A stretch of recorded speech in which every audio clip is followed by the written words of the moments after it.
한번 좌우에 계신 분들과 한번 인사 나눌까요? 잘 오셨습니다. 반갑습니다.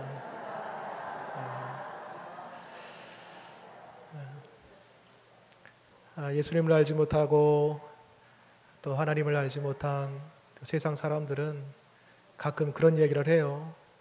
야, 교회에 가면 어떻게 하냐? 교회 가면 심심해서 놀지도 못하고 이런 날 이것도 하고 저것도 하고 바람도 쐬고 이렇게 여유롭게 시간을 보내야 될 터인데 교회 가서 심심해서 재미없어서 어떻게 하냐, 그런 말들을 합니다. 그런데 여러분, 저는 이제 그렇게 말하시는 분들, 또 그렇게 생각하시는 분들을 보면서 저는 이제 그런 생각이 들죠. 이것보다 재미있는 게 없는데, 여러분, 주 안에 있는 것이야말로 최고의 희락, 최고의 기쁨, 최고의 행복인 줄 믿으시기 바랍니다. 여러분, 교회 오니까요, 꽹가리 소리도 듣고요, 장구 소리도 듣고요, 이 가락에 맞춰서 하나님을 찬양도 하고요. 여러분, 이것보다 더 큰 기쁨이 어디 있겠습니까? 이제 앞에서 저는 이제 장구 소리가 들리길래 뒤에서 듣다가 딱 앞에 와 보니까 우리 백수 선생님이 이제 장구를 치시는데 다 끝나고 일어났어요. 일어났는데 뭐가 보이냐면 바닥에 깔고 하는 신문지가 딱 보이는 거예요. 그래서 이제 이게 신문지가 생명도 있는 것도 인격이 있는 것도 아니잖아요. 그렇지만 이 주 안에, 이 주님의 예배당 안에서 하나님을 찬양하는 이 장구를 치고 있는 이 연주자의 깔려있는 이 신문지라도 이는 참 복된 신문지다, 그런 마음이 들었습니다. 주를 가까이 함이 내게 복이라. 여러분, 주님이 주시는 선물보다 더 큰 선물은 그 선물을 주신 주님이십니다. 그래서 주님이 최고의 선물이에요. 그래서 그 주님을 가까이 하는 것이 복인 거예요. 이렇게 오늘 예배 시간을 통하여서 주님을 가까이 한 저와 여러분들에게 이미 복이 있음을 믿으시기 바랍니다. 또 한 가지는 오늘 이제 7월 첫째 주 해서 매달 첫째 주 주일 오전 10시가 되면은 예배위원들이 다 한자리에 모입니다. 그리고 저와 함께 몇 가지 또 유의사항들을 듣고 함께 이제 합심해서 기도합니다. 예배를 위해서. 다 모임이 끝나고 제가 이제 그런 말씀을 드렸습니다. 여러분들은 우리 교회의 얼굴입니다. 이렇게 앞에서 이제 주보를 나눌 때에 앞에 서 계시는 안내위원들의 그 미소, 그 말투, 그 표정, 제스처 그 하나하나가 예배당 들어오는 분들의 마음을 열기도 하고 닫기도 합니다. 여러분들의 얼굴을 보고 우리 들어오는 모든 성도들이 준비하지 못했던 그 마음이 여러분들의 얼굴과 여러분들의 그 인사 말을 통하여서 활짝 심령이 열려져서 이 예배당 들어올 수 있습니다. 여러분들이 얼굴입니다. 그런 말씀을 드렸습니다. 그러면서 제가 이번 달 예배위원들이 해야 하는 인사말, 매달마다 인사말이 바뀝니다. 그래서 아까도 보니까 인사말을 너무 잘하셨습니다. 혹시 여러분 들어오실 때 우리 예배위원들로 하여금 인사말 혹시 들으셨습니까? 반갑습니다, 사랑합니다 이렇게 했는데요, 들으셨죠? 안 하셨구만요, 보니까. 우리 한번 서로 인사 나누겠습니다. 반갑습니다, 사랑합니다. 예배위원들만 우리 교회의 얼굴이 아니고요, 여러분들이 이제 예배 끝나고 동네로 가면 동네의 대표 선수들입니다. 여러분들이 이 교회의 명함입니다. 여러분들의 얼굴이에요. 바라기는 저랑 여러분들이나 여러분들 동네에 갔을 때 여러분들의 이웃들이, 주변 사람들이 여러분들의 모습을 보면서 예수 그리스도의 향기 맡고 여러분들이 그리스도의 편지가 되어서 여러분들을 통하여 구원받은 사람들의 수가 더해지는 은혜 있기를 바랍니다. 자, 이제 말씀으로 돌아와 보겠습니다. 10계명, 계명 하나하나가 굉장히 우리에게 묵직하게 다가옵니다. 때로는 부담된 계명으로도 우리가 말씀을 들었습니다. 이제 거의 이제 마지막 결론, 9계명, 10계명, 2계명을 이제 남겨두었습니다. 오늘 9번째 계명인데요. 8번, 8번째 계명, 이 도둑질하지 말라라는 계명과 조금 다른 점이 있습니다. 8번째 계명 같은 경우는요, 대상이 없었죠. 뭘 도둑질하지 말라 했는가? 그 대상이 불명했습니다. 그러나 우리는 도둑질하지 말라, 그 히브리어 원어 속에 사람에 대한 것이다. 사람에게 상처 주고 아픔 주고 그 영혼을 파괴하는 것 다 도둑질하는 것이다. 심지어는 자기 자신, 게으름까지 하나님께서 주신 이 일생, 한 번 살아가는 이 일생, 한일자 쓰지 않습니까? 이 일생인데, 한 번 살아가는 인생인데 우리의 이 삶을 게을리 혹은 나태함 속에 살아가는 인생 낭비죄도 이건 역시 도둑질하는 것이다. 그런 말씀을 지난 시간에 드렸습니다. 오늘은요, 대상이 있어요. 이 계명이 적용되는 대상. 자, 다시 보세요. 거짓 증거하지 말라 했는데 누구에 대하여? 내 이웃에 대하여 거짓 증거하지 말라라고 했습니다. 여러분, 이 거짓 증거하지 말라라는 용어는요, 철저하게 법적 용어입니다. 이런 거예요. 과거에나 고대 시대에나 지금이나 똑같이 딱 앞에 재판관이 있고요. 재판관이 앞에 딱 서 있고 양쪽으로 오른쪽 왼쪽에 피해자와 피의자가 있습니다. 가해자와 또 그것을 가해자로부터 피해를 입은 피해자, 양쪽으로 딱 나눠져 있습니다. 그래서 양쪽에서 변론을 해요. 그런데 이 판결에 매우 중요한 역할을 하는 결정적인 증거가 있습니다. 그것은 뭐냐면 물증이 아니에요. 물증. 지금 이 현대 시대에나 재판을 할 때에 물증이 없으면은요, 이거 아무리 심증 가지고는요, 그 재판을 뒤집을 수가 없어요. 반드시 물증이 있어야 됩니다. 그래서 과학적인 수사 방법을 동원해서 지문이라든지 족적이라든지 머리카락이라든지 조그만 우리 피부 떨어져 나온 이 DNA라든지 이런 것들을 다 감식하고 감별해가지고 마침내 그것을 결정적인 증거로 채택해서 그 증거가 딱 나오면 이 사람이 범인이다 지목할 수 있는 것입니다. 오늘날은 그래요. 그런데 과거 이 출애굽기가 써져 있었던 이 고대 시대는요, 이 증거가요, 제대로 된 증거가 있을 수 없어요. 왜냐하면 그 숨겨버리면 찾을 수가 없거든요. 그래서 가장 중요한 증거의 기준은 증인입니다. 증인. 본 사람이에요. 목격자입니다. 근데 문제는 분명히 이 사람이 봤어요. 그 사람이 분명히 진실을 알고 있어요. 그럼에도 불구하고 위증하는 거예요. 나는 못 봤다. 내가 보긴 봤는데 비틀어서 그것을 곡해하여 얘기를 해버리는 거예요. 진실이 아닌 거죠. 이런 위증자로 인해서 진실이 감추어지고 결국에는 피해를 받지 말아야 할 사람이 피해를 받는 거예요. 그래서 이 증인이 얼마나 중요한지 모릅니다. 증인 한마디에 따라서 생사, 재판의 결과가 달라지는 것입니다. 성경에 보면 이 위증한 사람들로 인해서 한 사람의 목숨이 죽는 그러한 일이 있는 이야기가 있습니다. 아합 왕 때인데요.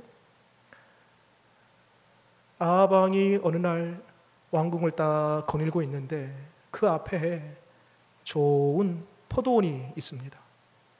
유양이면 왕궁에 딱 붙어있는 밭이니까 다 이 밭이 내 밭이 되었으면 좋겠어요. 그런 생각이 딱 드는 거예요. 그러면서 그 포도원의 밭 주인이 따로 있습니다. 나봇이라는 사람의 밭인데 이 사람이 가서 이 아합 왕이 얘기해요. 참 이 밭이 내 눈에 들어온다. 이 밭 시가보다 더 높이 쳐줄 테니까 나에게 넘겨라. 그런 얘기해요. 그럼 웬만한 서민 같으면 왕의 권위에 따라서 그것도 시가보다 더 높이 쳐준다고 하니까 그냥 넘기면 되잖아요. 그런데 이 나봇이 뭐라고 하냐면 왕이여 죄송하지만 그럴 수 없습니다.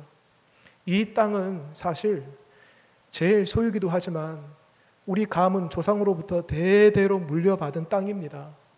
여기에 전통이 있습니다. 여기에 우리 조상들의 뼈가 있습니다. 그러니 넘길 수가 없습니다. 라고 정중하게 거절합니다. 이 아합 왕이 돌아와서요, 머리를 싸매고 이불을 뒤집어 쓰고요, 가슴앓이를 하는 거예요. 저 포도밭 내 밭이 돼야 되는데 끙끙 앓은 것입니다. 그 모습을 누가 보냐면 그 아합 왕의 아내였던 이세벨이라는 여자가 그 모습을 보면서 이렇게 꾸짖습니다. 여보, 당신이 정말 왕 맞아요? 그러니까 당시 이세벨은 실권자였거든요. 왕 위에서 왕을 그리고 나라를 주물럭거리는 이런 실권자가 바로 이 이세벨이었거든요. 그러면서 여보 잠시만 있어봐요. 제가 알아서 처리할게요. 그러면서 뭘 하냐면 증인 2사람을 매수해 옵니다. 돈으로. 그리고 그 증인에게 뭘 시키냐면 이 나봇이라는 자가 신과 왕을 모독했다라는 위증을 하도록 합니다. 그래서 실제 성경에 보면 이 2사람이 그 사람 앞에서 위증을 함으로 결국 어떻게 되냐면 이 나봇이 처형을 받게 됩니다. 그리고 이런 경우는요, 그가 속해 있는 밭은 그대로 국가의 소유가 되거든요. 왕의 소유가 되거든요. 그런 식으로 빼앗은 일이 있습니다. 나중에 이제 결과적으로 보면은 이 이세벨과 아합이라는 왕이 아주 비참한 최후를 맞이하게 되죠. 어찌됐건 이와 같이 이 2사람이 이중으로 말미암아 라봇이라고 하는 그 선량하고 나름 전통으로 쭉 이어오는 그 거룩한 땅을 어찌됐건 유지하고 이것을 빼앗기지 아니라는 그러한 거룩한 마음을 갖고 있는 이 사람이 결국 위증자로 말미암아 희생을 당하는 모습을 보게 됩니다. 그래서 여러분, 이 증인이라는 게요, 얼마나 중요한지요. 이 증인이라는 말을 마터라고 하는데요, 이 마터로부터 나온 단어가 뭐냐면 마터돔이라고 합니다. 마터돔이 뭐냐면 순교자입니다. 순교자. 그러니까 이제 증인이라는 사람은요, 과거에 이 사람의 생사를 가를 수 있는, 재판을 세울 수도 있고 뒤집을 수도 있는 아주 결정적인 바로 그 사람이 증인이라는 겁니다. 성경에 보면은 이 증인의 세우는 규정이 매우 까다롭습니다. 철저하게 이 증인에 대해서 한 3가지 정도로 요약해서 설명드릴 수 있는데요. 그 첫 번째로는요, 성경에 나와 있는 증인 엄격하게 규정합니다. 첫 번째, 증인은 반드시 어떤 사건의 증인은 2사람이어야 된다. 2사람 이상.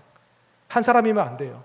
한 사람이면 얼마든지 독단적으로 혹은 주관적으로 말할 수 있기 때문에 적어도 2사람 이상이 증인되어야 된다. 그래서 성경에 보면은요, 예수님께서도 2사람씩 제자를 파송할 때 그렇게 묵지 않습니까? 이게 증인의 수예요. 증인의 수.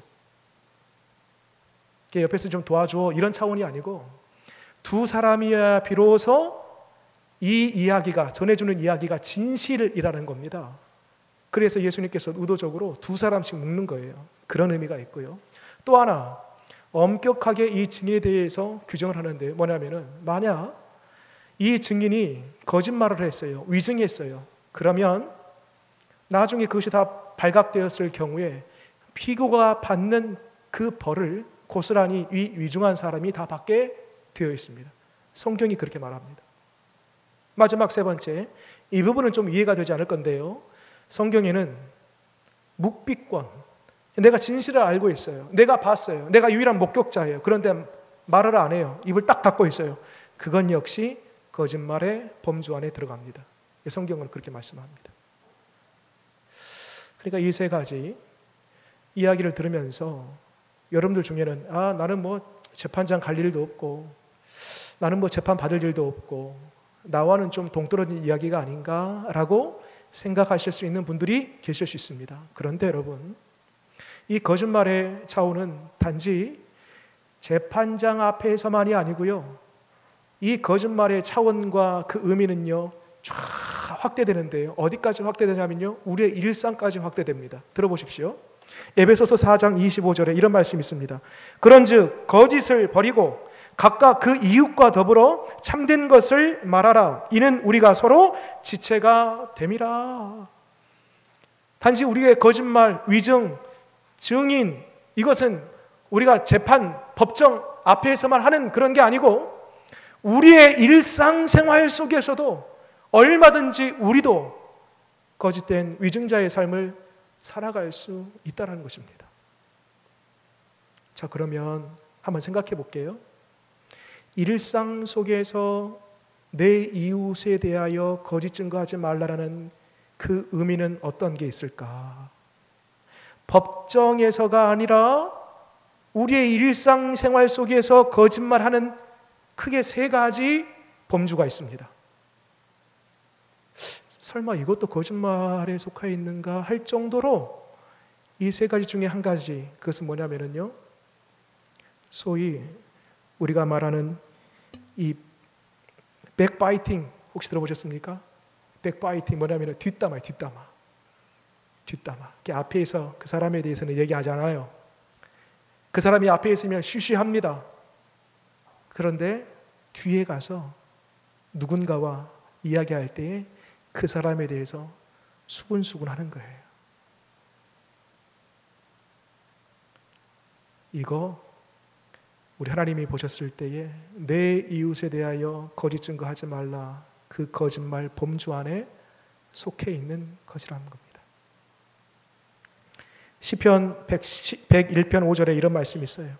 자기의 이웃을 은근히 헐뜯는 자를 내가 멸할 것이요, 눈이 높고 마음이 교만한 자를 내가 용납하지 아니하리로다. 여러분, 누군가를 헐뜯잖아요. 뒤에서 뒷담화하잖아요. 그 사람의 마음이 어떤 마음이냐면 성경은 분명히 말합니다. 그 사람은 지금 교만했다라요. 교만.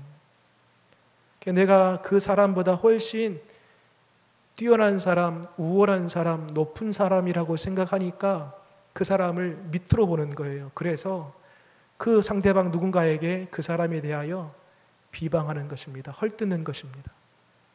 이거 우리 하나님이 보셨을 때에는 거짓말에 속해 있는 하나의 범주다라고 그렇게 말씀하고 있습니다. 자문의 말씀 보면 이렇게 누군가를 뒤에서 헐뜯는 거, 누군가 이야기를 하면서 깎아내리는 거, 이것을 별식이라는 표현을 쓰거든요. 별식. 가끔 여러분들 식사 후에 맛있는 새참, 그게 별식 아니겠습니까? 그런 것처럼 누군가의 이야기를 입에 오르락 내리락 하면서 말하는 거, 그 별식이라는 표현이 있습니다. 그런데요, 그 끝은 주님이 멸하시로다, 그렇게 되어 있습니다. 여러분, 한번 저를 따라서 한번 해보시겠습니다. 남의 말을 좋게 하자. 남의 말을 좋게 하시기 바랍니다. 그러면 그 말이요, 다시 누구에게 돌아와요? 그렇게 말한 사람에게 돌아옵니다. 누군가를 비방하잖아요. 뒤에서 누군가를 자꾸 깎아내리잖아요. 그러면요, 그때에는 참 별식처럼 맛깔스럽게 맛이 좋게 느껴집니다. 그런데요, 나중에 시간이 지나면요, 결국 주변의 사람들은요 다 떠나요. 그 사람을 함께 하지 않습니다. 두 번째, 내 이웃에 대하여 거짓 증거하지 말라. 이 거짓말에 우리 일상에서 충분히 우리가 경험할 수 있는 두 번째 범주가 있습니다. 그것은 진실을 축소 혹은 과장 혹은 왜곡하는 거예요. 비틀어버리는 거예요. 창세기의 말씀 보면 최초의 거짓말이 나옵니다. 뱀이 하와에게 찾아와서 이런 얘기합니다. 하나님이 참으로 너희에게 이 동산에 있는 나무의 열매를 먹지 말라 하시더냐? 이렇게 얘기해요. 근데 뭘 비틀었습니까? 여러분, 분명히 하나님께서는요, 이 동산에 있는 나무의 열매를 임의로 먹되 다 먹어도 괜찮다고요. 다 먹어도. 그런데 딱 하나, 선악을 알게 하는 나무의 실과는 먹지 말라. 그러니까 한마디를 비틀었어요. 과장했어요. 뭘 비틀었냐면 사탄은 하와에게 모든 나무라고 표현해요. 모든 나무. 먹지 말라고 하시더냐? 그런데 하나님은요, 임의로 다 먹되라고 말씀합니다. 조금씩 과장하고 왜곡하고 비틀어서요, 나중에 그 끝에 정면으로 하나님의 말씀을 부정합니다. 이건 먹어도 죽지 아니하리라. 정령 죽지 아니하리라. 우리 하나님은 반드시 죽으리라 했는데 사탄은 뭐라고요? 죽지 아니하리라. 오히려 눈이 밝아져서 하나님과 같이 되리라. 마지막 그 끝에는요, 비틀어 버려요. 여러분, 이건 누가 잘하냐면요, 이단 사이비가 참 잘합니다. 처음에는요, 이게 진리처럼 들려요. 이게 복음처럼 들려요. 그런데 듣다가 어느 정도 딱 쇠뇌가 되고 이 사람이 우리 사람이 되었다 싶은 정도가 되면요, 그때야 비로소 본색을 드러내요. JMS 정명석, 또 신천지, 또 뭐 이만희, 뭐 이렇게 딱 마지막 그 끝에 이 사람이 보혜사다, 이 사람이 백마탄 자다, 이 사람이 둘째 아담이다, 이 사람이 또 다른 예수님이다, 이렇게 얘기하는 겁니다. 처음에는 진리처럼 보이다가 조금씩 축소, 과장, 비틀어서 왜곡, 마지막에 정면으로 하나님의 말씀을 부정, 이렇게 가는 거예요. 여러분, 우리 일상생활 속에서도요, 진리를 내가 알아요. 내가 진실을 알아요. 그럼에도 불구하고 나의 유익 혹은 내 옆에 있는 누군가의 유익을 위해서 그것을 축소하고 과장하고 조금 비틀어서 말하는 것, 그건 역시 구계명, 내 이웃에 대하여 거짓 증거하지 말라라는 이 계명의 범주 안에 들어있는 것입니다. 여러분, 아브라함이 하나님의 그 약속의 땅을 향하여 가는 도중에 어디 들려면 애굽이라는 땅을 갑니다. 가보니까요, 살벌한 기운이 느껴져요. 애굽 사람들이 장난이 아니에요.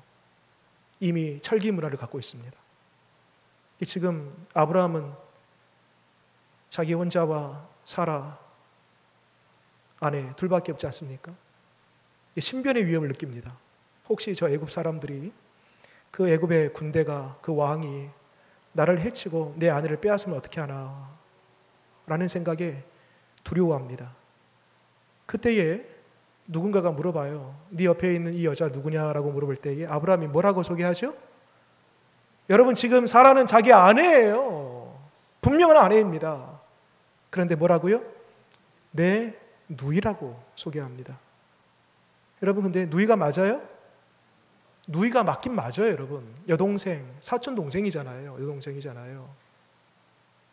그런데 이미 결혼한 사람입니다. 아내라고 해야죠. 그럼에도 불구하고 그것을 축소하고 자기 살기 위해서 그것을 비틀어버리는 그런 모습을 보게 됩니다. 성경은 분명히 이러한 모습도 역시 거짓말의 범주 안에 들어있는 것이다 라고 말씀합니다. 마지막 세 번째, 우리 일상에서도 얼마든지 내 이웃에 대하여 거짓 증거할 수 있는 이 거짓말의 범주, 마지막 세 번째, 그것은 바로 알고도 모른 척하는 거예요. 알고도 모른 척하는 것, 묵과하고 묵비하는 것, 그냥 넘어가는 것, 이건 역시 거짓말에 속한다.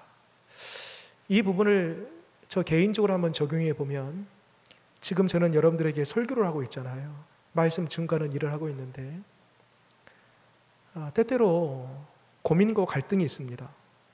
어떤 고민과 갈등이냐면, 말씀을 준비하고 말씀을 전할 때에 이 말씀이 성도들의 귀를 즐겁게 하는 말씀을 전할 것인가, 아니면 성도들에게 꼭 필요한 말씀을 전할 것인가. 여러분, 그런 유혹이 찾아올 수 있습니다. 저에게도. 성도들이 즐거워하는 것, 성도들이 그 말 들으면 기뻐하는 것. 그런데 여러분, 오늘 말씀을 준비하고 묵상하면서 그건 역시 이웃에 대한 거짓 증거, 거짓말의 범주 안에 속해 있다. 여러분, 진실을 알고 성도들이 알아야 할, 바르게 전해야 할 그 진리를 어떤 성도들의 형편과 감정과 상황에 상관없이 바르게 전하는 것, 그것이 참된 목회자이지 않겠습니까? 그래서 여러분, 그래서 하나님의 말씀이 때때로 불편할 수 있습니다, 여러분. 사실 하나님의 말씀 90% 이상이요, 불편한 말씀입니다. 하라 라는 말씀보다 하지 마라 라는 말씀이 구할입니다. 여러분, 우리의 일상 속에 우리 주님은 우리로 하여금 늘 진실한 입술 갖기를 원하고 계십니다. 이 9번째 계명, 거짓말하지 말라라는 것은 단지 도덕적, 윤리적인 차원에서의 금하고 있는 명령이 아닙니다. 성경은 이 거짓말의 영역을 어디까지 말씀하고 있냐면, 이 거짓말은 영적인 영역 안에서 풀어야 할 문제다, 그런 말씀을 하세요. 말하자면 이 거짓말 하는 그 배후에 세력이 있는데, 그것은 바로 어둠의 영, 마귀가 있다는 것입니다. 요한복음 8장 44절에 이런 말씀이 있습니다. 너희는 너희 아비 마귀에게 났으니 너희 아비의 욕심대로 너희도 행하고자 하느니라. 그는 처음부터 살인한 자요, 진리가 그 속에 없으므로 진리에 서지 못하고 거짓을 말할 때마다 제 것으로 말하나니 이는 그가 거짓말쟁이요 거짓의 아비가 되었습니다. 여러분, 우리가 거짓말하지 맙시다. 진실한 입술 됩시다. 이것은 우리로 하여금 조금 더 나은 사람 되기 위한 그런 얘기가 아니에요. 도덕적, 윤리적인 차원이 아니에요. 거짓의 배후에 있다면 누가 있답니다. 마귀가 있답니다. 마귀가 자꾸 우리의 생각과 우리의 마음과 입술을 주장해서 거짓을 말하도록, 거짓을 꾸미도록, 거짓을 품도록 한다는 것이에요. 마귀가 있다는 거예요. 한번 질문 드려볼게요. 여러분, 마귀에게 있어서 최고의 거짓말이 뭘까요? 마귀가 하는 최고의 거짓말, 가장 잘하는 거짓말, 그것은 다음과 같습니다. 예수님 믿어봤자야. 예수님 믿어봤자야. 교회 다녀봤자야. 십자가 붙들어 봤자야. 기도해 봤자야. 예배 드려 봤자야. 신앙생활 해 봤자야. 마귀의 거짓말입니다. 진리를 자꾸 왜곡해요. 반대를 말합니다. 여러분, 혹 우리 가운데 이런 안일한 마음들, 마귀의 생각과 마음이 우리 가운데 은연 들어와서, 그래, 교회 다녀봤자, 믿음 생활 해봤자, 예배 드려봤자, 기도해봤자, 봉사해봤자, 이런 마음들이 은근슬쩍 들어와 있는 여러분들이 혹 계십니까?